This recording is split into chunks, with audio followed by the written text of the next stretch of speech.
Today's episode of Socially Democratic is presented to you by Dunn Street. Dunn Street partners with businesses, organisations, unions and social democratic parties across the globe to develop community organising strategies and train leaders to build power from within their community. And in 2021, Dunn Street will continue to work with folks that want to share their stories, inspire others, take action, give hope and organise communities for change. To find out how you can partner with Dunn Street, hit us up at dunnstreet.com.au. Socially Democratic is also presented to you by Maurice Blackburn Lawyers. Are you passionate about providing access to justice?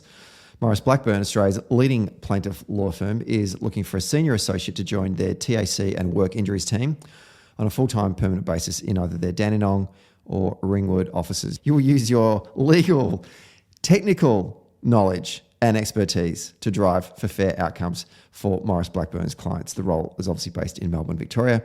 And to apply, go to mauriceblackburn.com.au/careers. Hello and welcome to another episode of Socially Democratic, your weekly centre-left politics and organising podcast that dives into the progressive campaign issues of the day and the people leading them from home and abroad. I'm going overseas again today. It's been a while since we've touched on US politics, and November is fast approaching with a whole bunch of off-cycle elections happening, in particular in the Commonwealth of Virginia.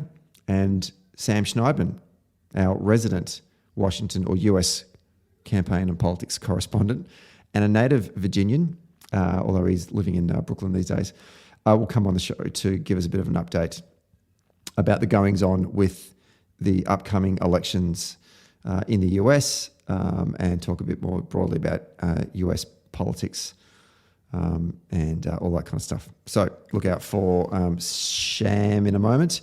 And don't forget to subscribe to the podcast on Apple Podcasts, Spotify and Stitcher. And if you like the show, let us know. Leave us a review on Apple Podcast or Podchaser. And for updates, follow Dunn Street at Facebook, Twitter, Instagram and LinkedIn. Okay, stop talking, Stephen. Let's just get into today's episode.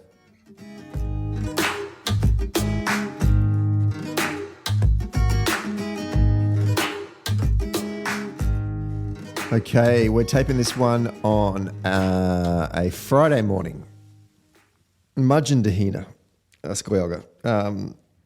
in lockdown Melbourne, but hopefully, fingers crossed, not locked down for much longer. We're getting closer and closer every day to that 70% double vaccination rate here in Victoria, which means that according to the Premier's roadmap, things will start to ease. So, and I don't think that's like just under 2 weeks away, which is great. So looking forward to that. Light at the end of the tunnel, all that kind of stuff.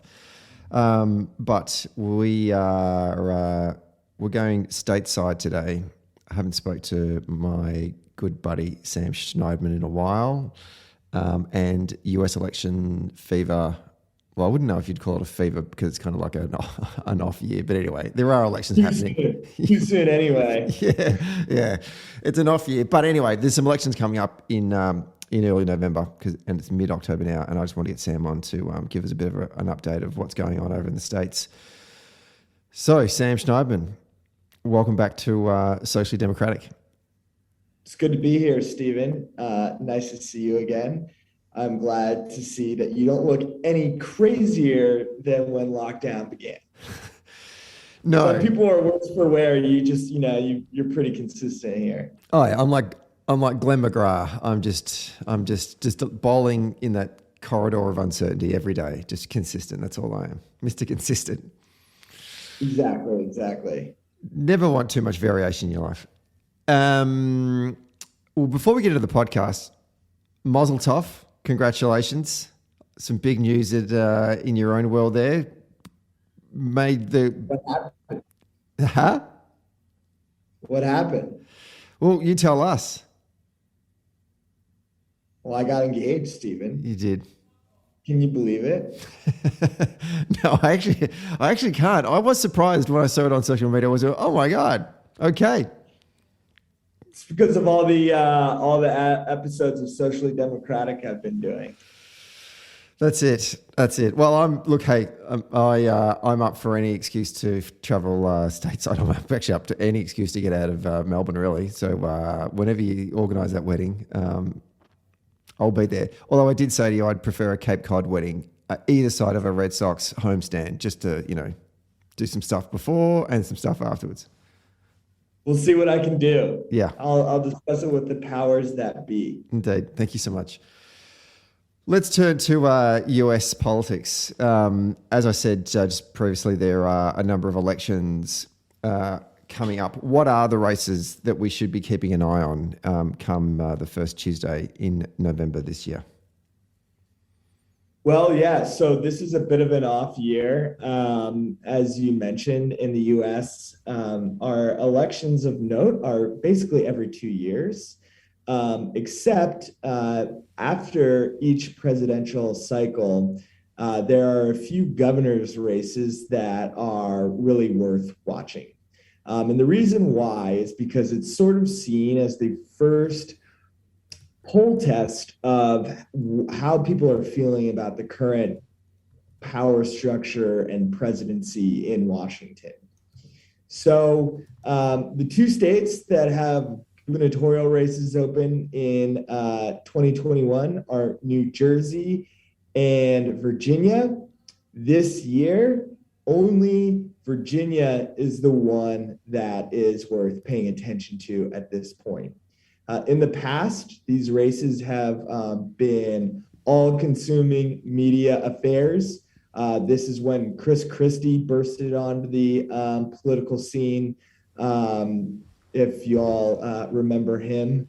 And we have an exciting, so New Jersey's not really that much of a factor this go around. It's really Virginia that people are locked in on.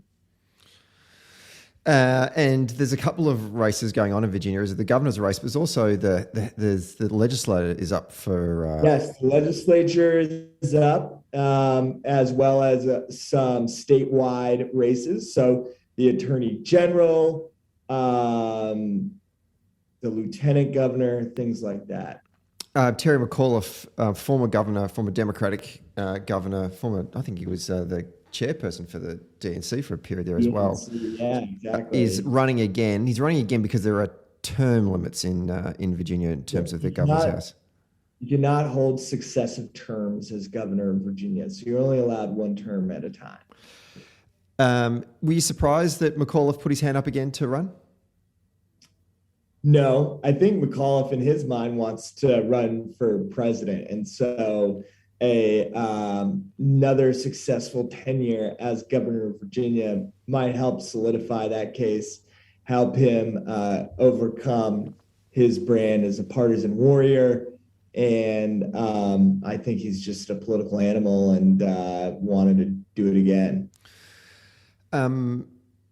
What about the state race? I've been talking to some friends over in Virginia. They don't feel overly confident about the House races in VA, and that gives me some worry, given that Virginia has been slowly turning a darker shade of blue since I guess 2008. Why I think Democrats? That's a bit of a misconception, to be honest. So Virginia has definitely gone Democratic in the last few elections. Especially the presidential cycles. However, the top line numbers, though they have been consistently Democrat, certainly don't indicate a decisive turn in the state. I would think that, to be honest, it's still something of a toss-up. So if you think back a couple cycles ago, Mark Warner, a sort of the first Democrat to really win consistently in Virginia statewide, came very close to losing his Senate seat to Ed Gillespie, the former chair of the RNC. That sort of presaged the Trump wave. Then there was Terry McAuliffe, who very narrowly beat Ken Cuccinelli, who is not a great guy. The former corrupt governor of Virginia, Bob McDonnell, won his race narrowly. So it's a very competitive place. The reason for that being, there's a lot of demographic shift and growth happening within the suburbs. And the composition of the electorate in Virginia continues to change. I mean, you are a native Virginian, so you certainly know the lie of the land a hell of a lot better than most people do. The suburbs of where Washington DC sprawls, that suburban sprawl moves into northern Virginia. I'm assuming that's the area where the Democrats are starting to make significant inroads into holding the state. The Democratic stronghold is basically in three areas: the city of Richmond, the suburbs of DC, and the Virginia Beach area.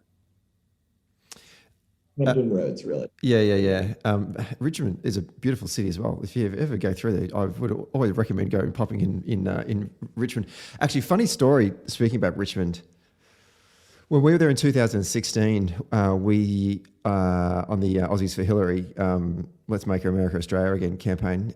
We stayed in Virginia and did a bit of campaigning there. And there was one morning I think we were basically staying in kind of like the hipster part of Virginia, of Richmond. No idea where we were, and we got a very hipster breakfast, completely deconstructed the whole thing. A lot of sourdough, and the coffee was decent. We went across to this sort of vintage store just to have a bit of a sticky peek, and the woman that was working behind the counter there gave off all the vibes of someone who would be a Democrat, particularly given the area of Richmond we're in. And we were having a bit of a chat to her. She was asking us, "Oh, where are you from?" "We're from Australia, yada yada yada. What are you over here doing?" Having a bit of a laugh and knocking on some doors and stuff at the same time. And it turned out she wasn't voting for Hillary. Like, she was prototypical millennial Democrat and wasn't voting for Hillary. And I just found that we all walked out of the vintage store and looked at each other and went, "Shit, if she's not voting for Hillary, is Hillary in trouble here?" "No, don't be silly," and moved on and went about our business. Turns out she was in deep trouble. Yeah, right. Now I know Hillary carried Virginia in the end, but it was kind of close, right? I remember kind of on election night sweating on it. It was close, and yeah. So I think what was interesting about the presidential race in 2020 is that it wasn't as close as it had been in the past when all things were said and done. And I think that just speaks to sort of the antipathy that Donald Trump has generated in sort of like the suburbs of the major metro areas across the country, which ultimately helped swing the election away from him. What are the issues that are going to shape this particular campaign in 2021 in Virginia?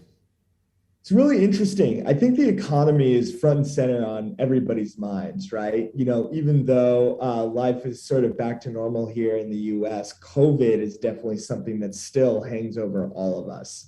But in America, the way that it really hangs over us is its sort of impact on the economy. So right now in the US, we're experiencing noticeable inflation.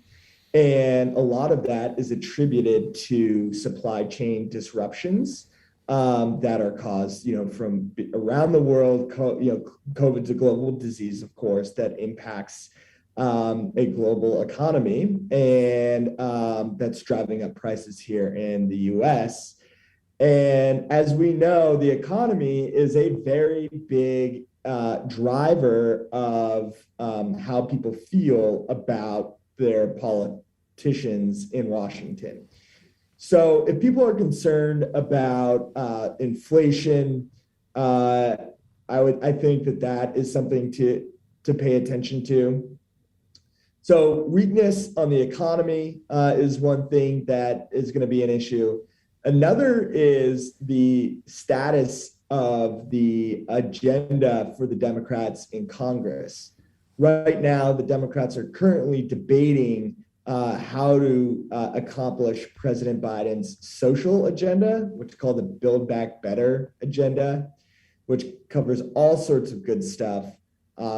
climate change policy, childcare, paid family leave, a bunch of the stuff that an advanced democracy should have, and which most Australians would be familiar with.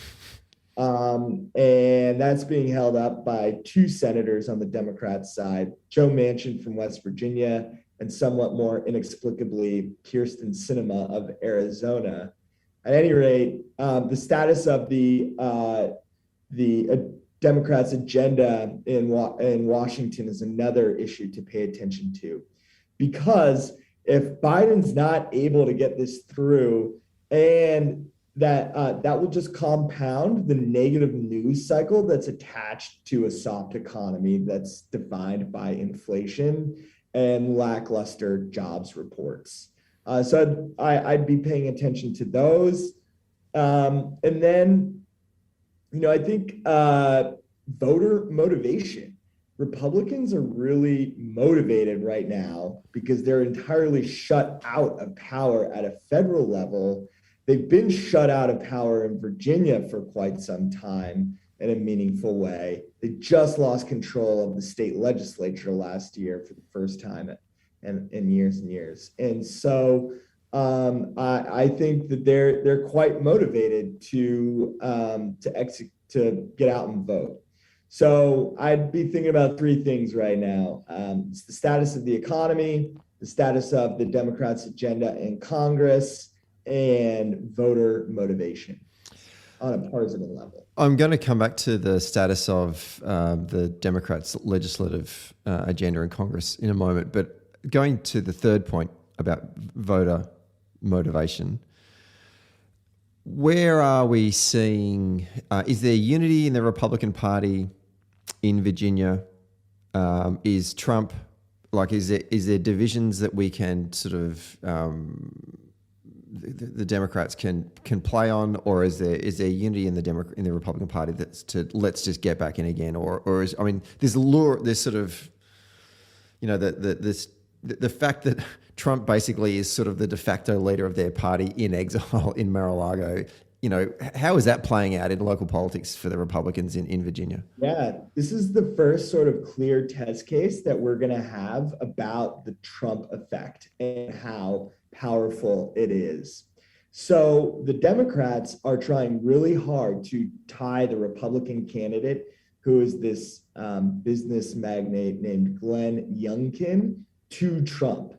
There are signs in Virginia that say Youngkin equals Trump, especially in those suburban areas that I just mentioned, where Trump continues to be very, very unpopular.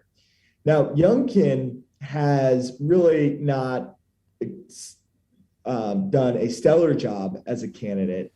He keeps muffing his stance on vaccine mandates, isn't really a Trump type. He's fantastic. He's not someone you would think of as a genuine Trump type. He's exceedingly wealthy, very elite, worked at this very famous and elite private equity firm in Virginia as the CEO, which is what Mitt Romney did before he became governor. And so I think that he's really trying to play up these culture war issues like critical race theory, vaccine mandates in schools, mask mandates. And it's just coming off as ham-handed, right? It's a little bit, I guess, just not smooth. Whereas Terry McAuliffe has been around for a while. He's not particularly exciting himself. Certainly not youthful the way Youngkin is, and has baggage from being a governor before and being close to the Clintons. That being said, I think he is having more success defining Youngkin as a extension of the Trump brand than Youngkin is owning his status as an extension of the Trump brand.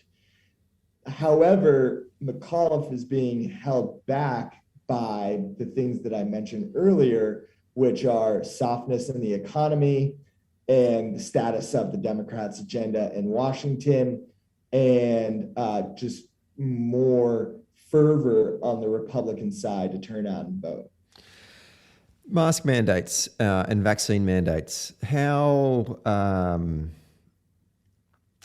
divisive of an issue is that in a state like Virginia? And I know that Virginia's technically in the South, but it feels to me as, a reasonably progressive kind of part of the country.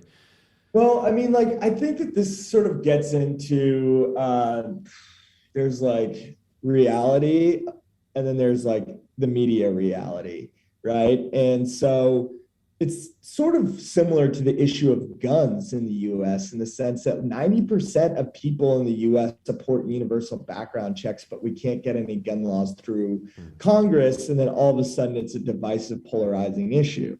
When it comes to these vaccine mandates, they're broadly supported by 85% of the public, but there are profiteering politicians on the Republican side who are seizing the mantle of personal liberty and freedom in a very sanctimonious and disingenuous way, and using that as a cultural wedge issue to drive motivation amongst their base and smear their opponents at the cost of the collective society's benefit. So it's definitely something that is divisive in the sense that it gets a lot of play in the media and is accelerated by social media as well. But when you talk to people, I think you would find broad support for it.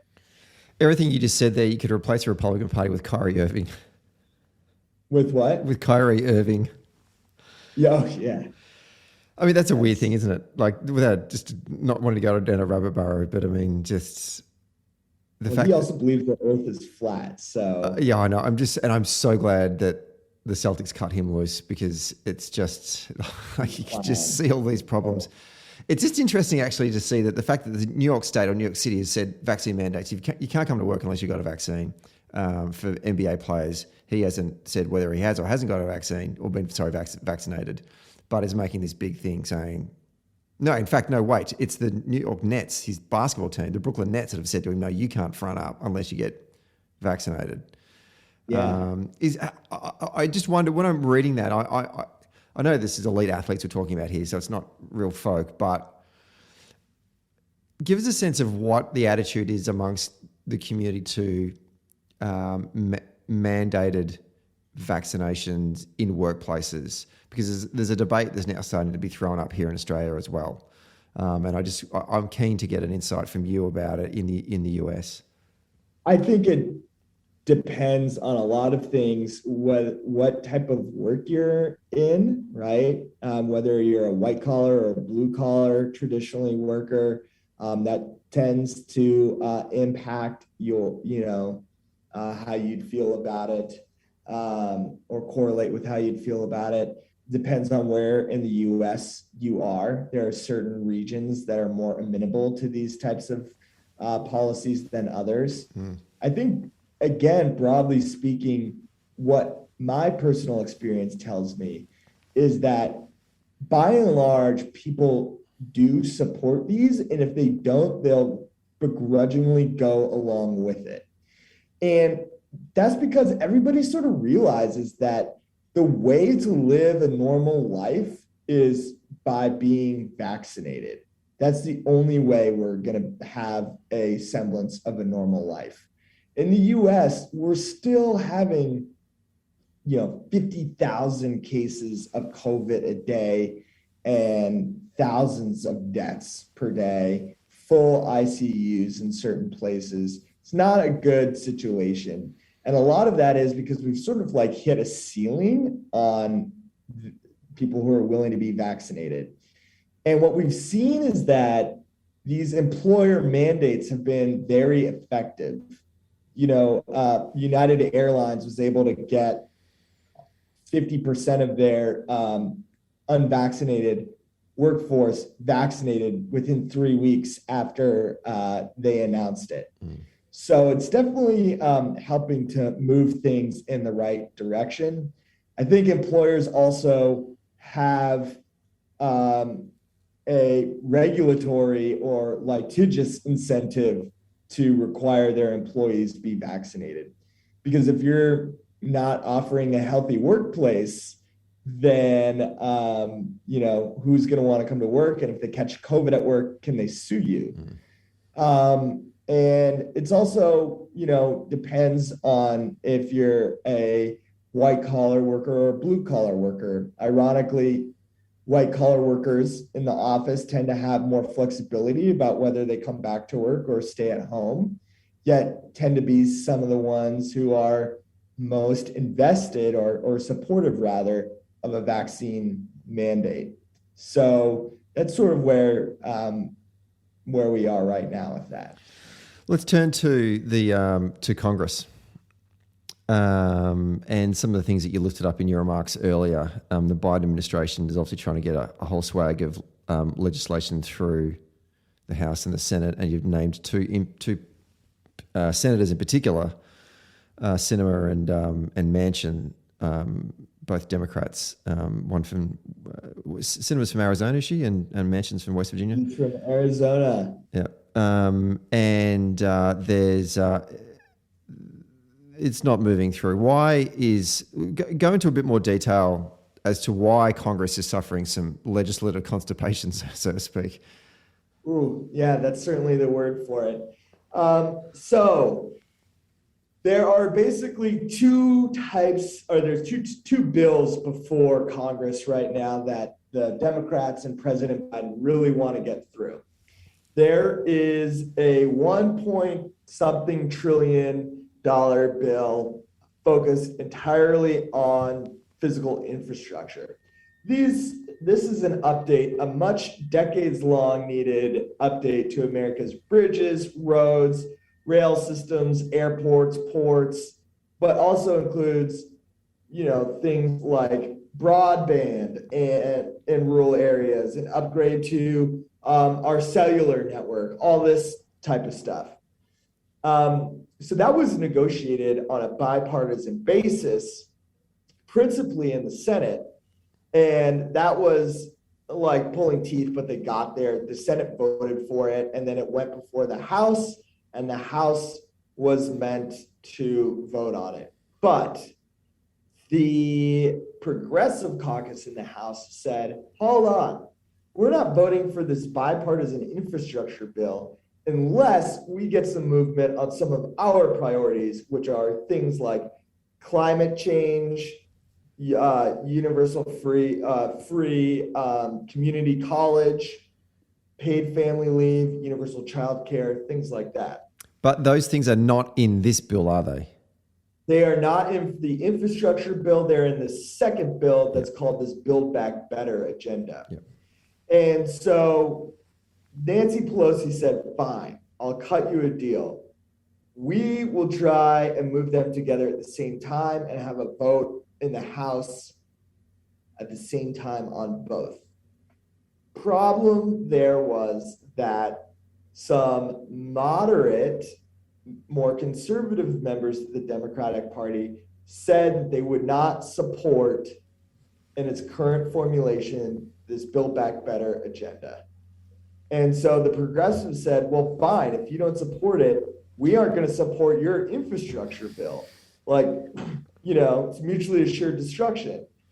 This is actually sort of like, if I get editorialized for a second, this is the most spine I've seen from the Democratic Party in a long time. Yeah, on each other. Yeah, well, and so what that did is it sort of placed this infrastructure bill in limbo while Congress tries to negotiate this Build Back Better social policy bill. Now, there's super thin margins in the House and the Senate. The Democrats only have about 4 seats in the House, and it's a 50-50 Senate with the vice president breaking the tie. So this basically comes down to two people, Joe Manchin of West Virginia and Kyrsten Sinema, for some odd reason, in Arizona. Joe Manchin in West Virginia makes sense because West Virginia is one of the most, it's ruby red. It's one of the most Republican conservative places in the country.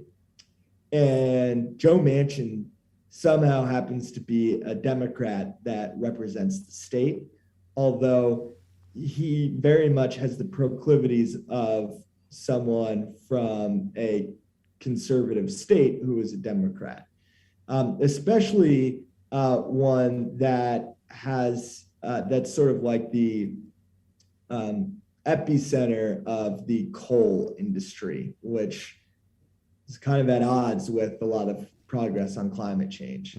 Kyrsten Sinema is from Arizona, which is trending like Virginia, more blue by the day, and is, though is still like Virginia, a toss-up, or competitive rather. But what's puzzling is that Kyrsten Sinema's background is as a progressive organizer. She was an anti-war activist during the Iraq War, has, walks around in purple hair, is sort of not someone you would expect to have this incoherent ideological opposition to some of the most popular policies in the Democratic agenda. So I think where the Democratic Party's ire is really focused on is not actually Joe Manchin, because he's sort of a known problem in the sense that what he's likely to support and what he's not likely to support, and you just got to accept that and deal with it. Kyrsten Sinema won't tell anybody what she wants, and no one can understand why she is against these things in Arizona. It's bizarre. I was surprised myself because I remember following, very, not in detail, but certainly when she first rose to prominence and was running for the Senate. And it was a great victory for the Democrats in Arizona. And just seeing her background, I saw that she was a progressive organizer, and I thought, that's great. That's a fantastic result for both the party and also for the folks in Arizona. And now she's behaving like this. I am baffled, and obviously you've got no insight into it as well. The other question I've got to put to you as well, Sam, is if both pieces of legislation, am I right in assuming both pieces of legislation have passed the Senate and they're in the House now, so they don't need to go back to the Senate, correct? No, so only one piece, only the physical infrastructure bill has passed the Senate. It's languishing in the House, and the Build Back Better social policy bill hasn't really even come to life yet. Okay, so the Build Back Better one isn't going to get passed in the Senate because of Sinema and Manchin at this point in time. So they're holding that; those Democrats are holding it to ransom, whereas the progressive Democrats in the House are holding the infrastructure bill to ransom. Okay, gotcha. Only took me 30 minutes, but I got there in the end. I think it's taken everybody 30 minutes to sort out American politics these days. It just reminds us so much why you need a Westminster system in the caucus solidarity, and that you bind, and there's none of this kind of I'm going to go and vote for against my party's policies in the legislature, whether it be in the House or in the Senate. It would just solve a whole bunch of problems. Like, you join the party, you have a platform, there are policies that are developed, and then you vote for it, whether you like it or not. And if you don't like it, then you can go find yourself a little fringe party to go hang out in. And I put that to like both the Forward Party. Huh? Like the Forward Party. Yeah, exactly. So, okay, how is this going to impact? How do you see this playing out? And how does this play out for Biden? Well, I think he's hoping that it plays out positively, though things are a bit tense right now. So I think where this really is an issue is with these races in Virginia. Now, if Terry McAuliffe loses the gubernatorial race to Glenn Youngkin in Virginia, I think what you're going to see is the fever will probably break in Washington, and there will be a move to at least pass this physical infrastructure bill. because the writing will be on the wall that the social policy bill as a big sort of unit won't move together. Now, there is a strong incentive for the Democrats to pass both of these bills before the end of the year, because next year is the start of a federal election cycle where things get more fever pitched. People are less willing to take risky votes in Congress. And so not a lot gets done, mostly just naming of post offices and such. So if it's not completed by the end of the year, you're going to see a lot more fretting. But things will really turn south for Joe Biden if neither of these is passed heading into the holidays, and the economy, specifically inflation, continues to be a concern. Yeah, look, I mean, I haven't read too much on the second bill, the Build Back Better bill, the social policy stuff, but certainly the infrastructure things. And having spent a lot of time in the United States, my God, your country's in dire need of update of your infrastructure, but also from a social democratic campaign policy standpoint, it's such good policy because it's job creation. People see it getting done. It actually does improve, communities. I mean, it's one of the successes of the Andrews government has been our infrastructure projects right across the state. Just look how good the level crossing removal has been for this state. Yeah, absolutely. Like level crossings, the Melbourne Metro. Yeah, exactly. It's been really great urban planning. And the United States is in dire need of it, and I'm sure it's in dire need of it right across the country. And I haven't been to all 50 states, but I've been to a fair few of them, and that's a common denominator I've found across the country is that we'd sort of said, I said to myself, my God, this place must have looked amazing in the 50s and 60s when all this stuff got built. But yeah, it's now 2000s, and it's the same friggin' airport you're flying into. It's a dump, or it's the Amtrak trains would have looked amazing in 1971 when this train was built. But it's a lot older now, not to diminish the sort of the social agenda that the sections of the party are trying to put through as well. I'm sure that they're super important as well. But it just sends a message to the rest of the country that they can't get their shit together. And you're going to regret that, just like they did after the 2010 midterms. History, we have to learn these lessons, Anyway, it's up to them to work it out. Roe v. Wade, the other thing I want to talk to you about before we wrap up is obviously the Texas legislature put a, how would you describe it? I mean, it's a ban on abortions in Texas, but it's a bit more nuanced. Well, it's nuanced more than that. Yeah. So in the U.S., we have this constitutional principle that's been made famous in the Supreme Court case that everybody knows about called Roe v. Wade.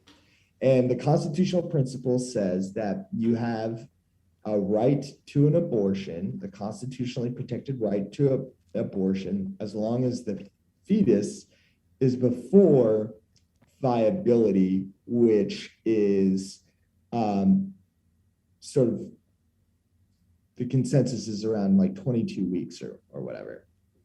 And Republican activists have been going after that principle for decades, basically ever since it passed. And they're getting closer and closer to their goal of overturning that. And to achieve that goal, they've taken some novel approaches, especially in the state of Texas, where the state has said, okay, you may not perform an abortion in the state of Texas past the 6th week of gestation for the fetus, which a lot of people don't even know they're pregnant at that point. And if an abortion is performed at any point, the people who performed the abortion or helped facilitate the abortion can be sued by anyone for up to $10,000. So if I am your Uber driver and I drive you to Planned Parenthood and you have an abortion, I, the Uber driver, can be sued for $10,000 just for driving you to the abortion. This has already happened twice, where a very brave doctor said, this is crazy. I'm going to provide abortion care. And someone in Arkansas, I think it was, sued this doctor in the state of Texas. What makes Texas's law more dystopian and absurd is that you don't even need to have a connection to the abortion. So you don't need to be the partner of the person who had it. You don't need to be a family member. You don't even need to know the person. You don't even need to live in the same county. You just have to know that this abortion occurred, and you can sue for up to $10,000 anybody associated with it, as long as they are not the woman themselves. So this was designed to get around the constitutional principle established in Roe v. Wade, because it's not the courts who are enforcing this. Rather, it's private citizens who are enforcing this in civil courts through this dystopian vigilante bounty system. I have so many questions to ask you of that. My first, where do we come up with this shit? I have no idea. I know, and I guess we've sort of seen it coming. Like, think about the guy. Like, it's definitely guys. Like, think about the guys sitting around in a room, and be like, "What if we tried this?" Yeah. Like, what the fuck is wrong with that person? Go have a beer. Go watch a baseball game. I don't know. Like, I understand people having problems with abortions, but being that sadistic is really it's really gross. What do we take from I think, was it the ACLU or someone sought an intervention before the Supreme Court on this decision, and they didn't even bat an eyelid? I know that's not the legal term, but yeah, they basically kind of ignored it. What do we draw from that moment of the attitude of the Supreme Court towards what's going on in Texas right now? Well, that's the $1 million question. I think the Supreme Court is a 6-3 conservative majority. It's going to be that way for a long, long time, perhaps even longer, if Stephen Breyer decides that he wants to pull a RBG and not retire for some unknown reason. I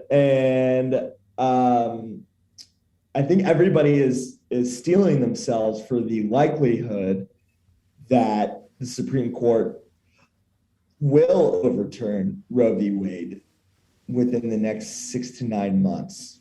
I would suspect by next summer, Roe v. Wade is overturned in the United States. At that point, abortion would become illegal in, I think, 22 states.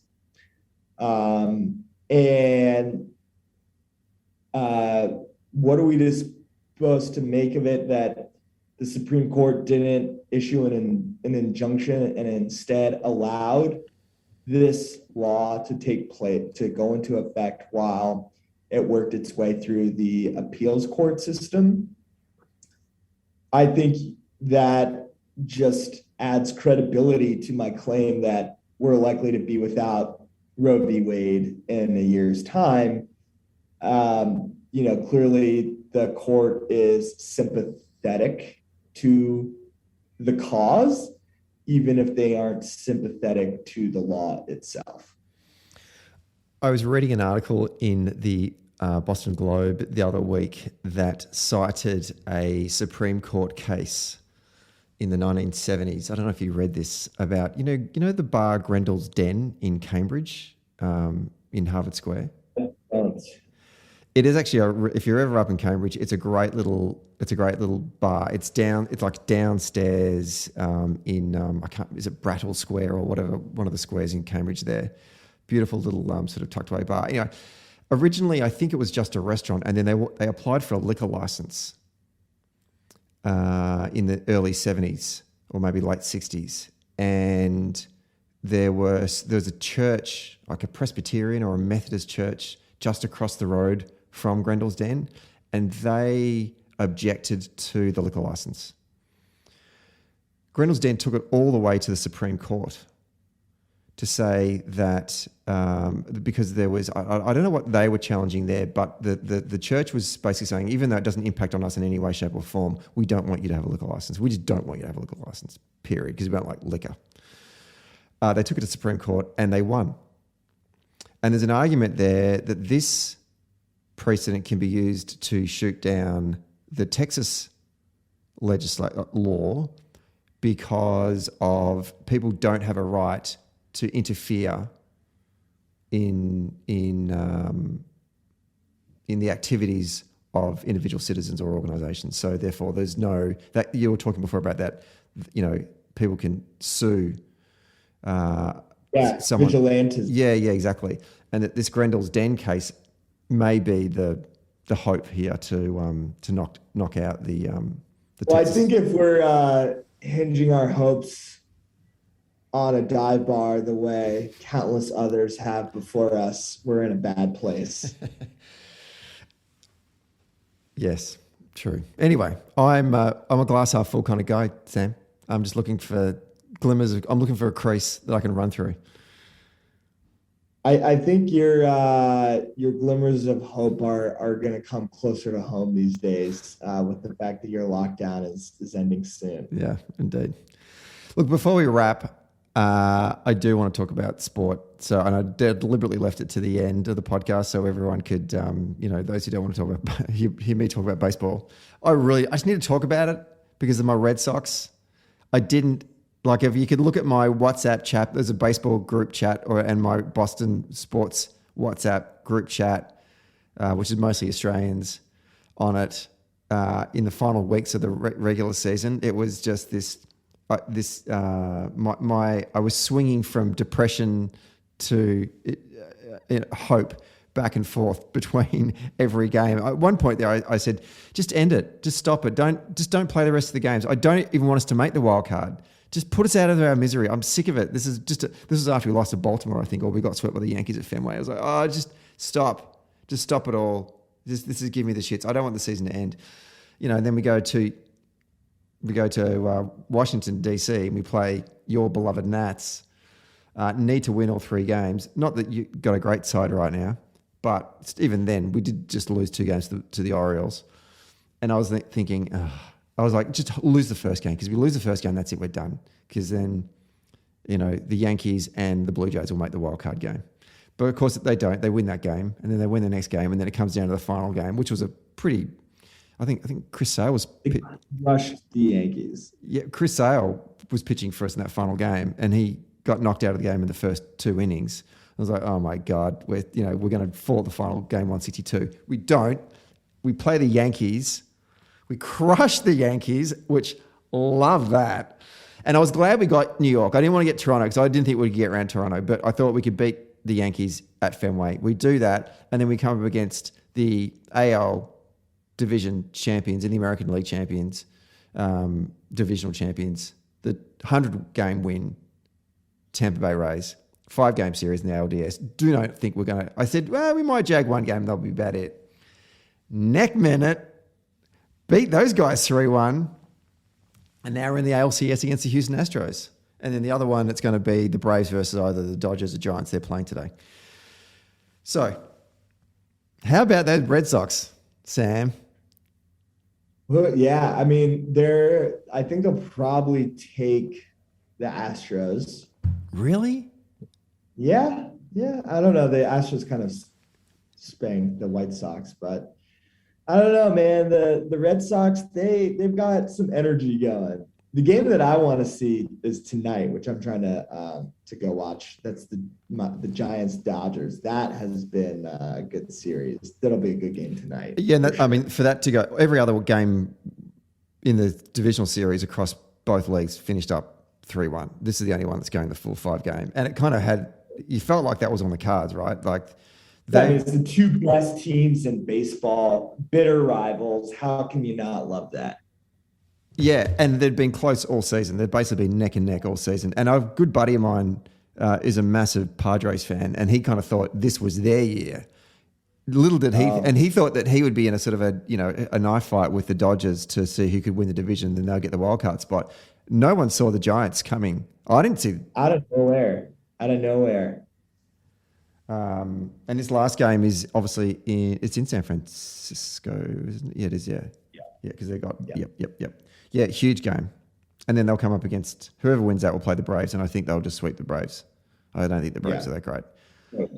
And then we've got in the other one, you've got the Red Sox. Look, one thing I will say, and I said this to a mate of mine the other day, this season, in particular, the second half of the season has felt like 2013 for the Red Sox. It has that vibe. We are not a complete team. They do just enough. Yeah. And we're just kind of piecing it together. And I think we did it in 2013, largely because of in late April, the Boston Marathon bombing happened. And I think that galvanized that team in a way that I don't think would normally have happened. And as they progressed through, as they got, through each month, they remained competitive or on top, get to the postseason. And I just think that then that just sort of wave of emotion brought them all the way through to win the World Series. A wave of emotion enough for me to get on an airplane and fly there, for Game 6 at Fenway. I just, even when I still watch stuff on the Boston Marathon and stuff, I still get emotional. Someone sent me a video the other day, I was bloody choking up. So there was I guess you kind of get a sense of that kind of when sport can transcend just sport, right? This year kind of has that kind of same feeling, not because of anything like a tragedy like the marathon bombing, but this team kind of has a kind of a belief like, why not us? Everyone's been writing us off since the start of the season, but we're still here, kind of thing. Yeah, I mean, I think that I think the Red Sox are going to make it out of the American League. That's my thought right now.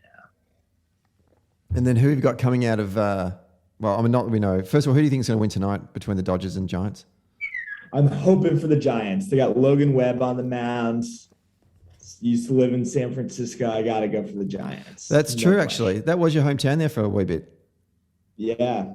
And Webb's, it's a pretty good pitching matchup, actually, between Webb and, is it Niebel or whatever his name is? Yeah. Both ERA for this postseason is both, they haven't given up a run yet. And then so maybe a Giants Red Sox, you think? That'd be sweet. I would love that. Coast to coast. Well, we shall see. Samuel, first of all, once again, congratulations on your engagement. Thank you so much for coming on the show today to talk about US politics. I always ask you this and you always decline. Do you want to make any predictions about the races in Virginia? Do you think the Democrats will get up in the gubernatorial? I think the Democrats ultimately will win in Virginia, but we're in that crucial final stretch. So a lot could happen, but I think that's where we're heading. First Tuesday in November. We'll look forward to seeing the results coming. All right. Thank you so much, Stephen. Great to chat. You too. Take care, brother. See ya.